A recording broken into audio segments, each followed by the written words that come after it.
Hispanics voted for Barack Obama in 2008, it's more than likely that they will continue to vote Democratic, with the exception, of course, of the Republican Cuban American majority here in South Florida.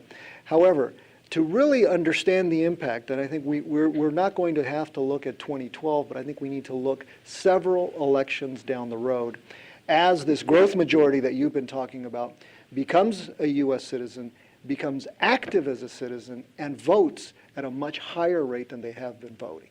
That's when we're going to see the big difference. Raul, your thoughts?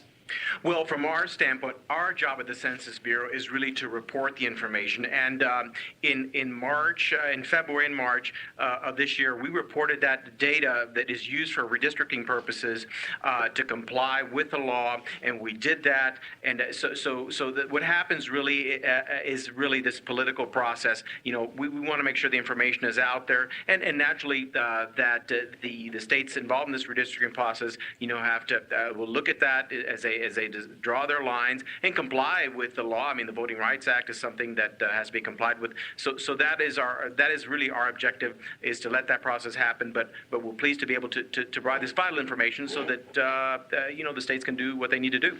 Well, I'm going to come back to politics in a minute, but I wanted to ask Manny and Raul again and talk a little bit about Latino culture. And by that I mean food, music, entertainment, and even language. The usage or the embracing of Latino culture has become increasingly a part of the American mainstream. How can 50 million people further drive this influence in our society? Manny, what are your thoughts on that? Well, thank you, and I'm very honored to be with this group of gentlemen here today.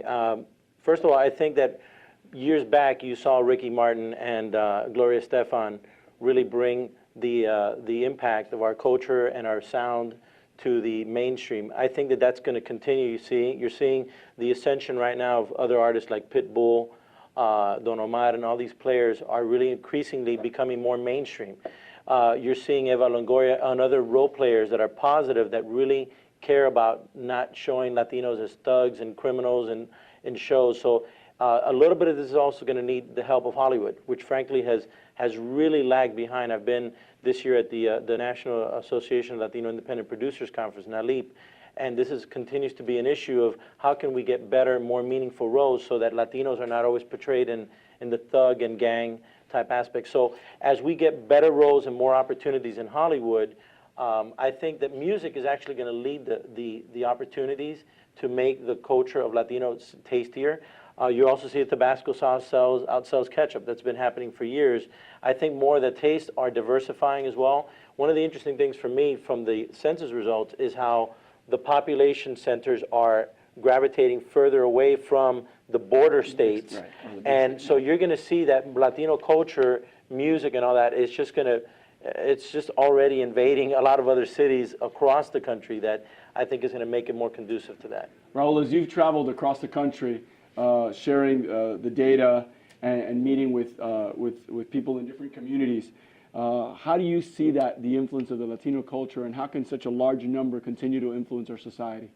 Well, let me tell you about what we did for the 2010 census. I was actively involved. I was very fortunate to be actively involved in the entire communications campaign for the census. It was very extensive, a massive campaign. We had to mobilize the entire country. And what we did there is that we made sure that our advertising, our communications efforts to reach the Hispanics was very broad. We wanted to reach all the various communities, subparts of the Hispanic population. It's not homogeneous. So we did that with unique advertising, whether it be radio or in print. So we wanted to make sure we were engaging everybody because we had to do it. And I can say that we were very successful, not only through our advertising, public relations, but also through the partnership program. We had over 250,000 partners that helped us, organizations like large corporations down to chambers of commerce, churches.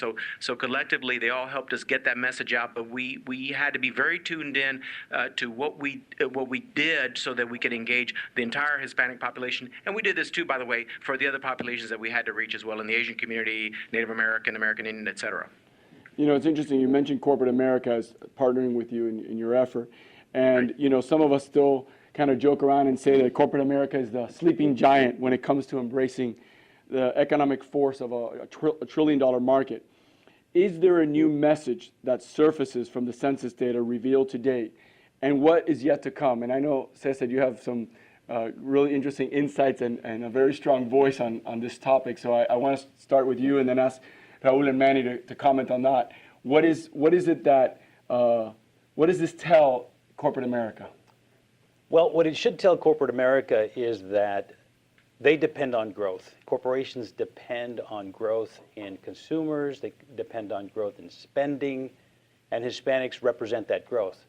So Hispanics represent, as we just said, a little over half of the population growth, but Hispanics also represent about half of the consumer spending growth.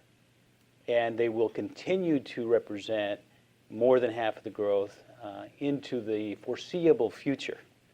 So in addition to that, what you see if you measure lifetime spending from Hispanic households and you compare that to non-Hispanic white households, the surprise is that Hispanic households are actually worth more, not less. So if you measure, for example, spending per household, because Latinos tend to be younger, right? Our median age is about 27. The median age of non-Hispanic whites is about 41. Our life expectancy is about 84.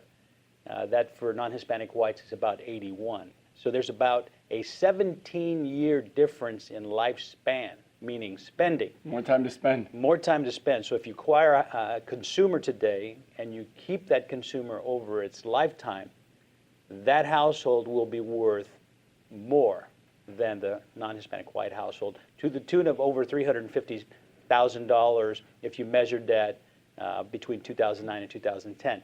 So any executive who really is looking for their bottom line and their top line growth into the future must look at this as an urgent item on their agenda because it will become more and more important to the success of their enterprise.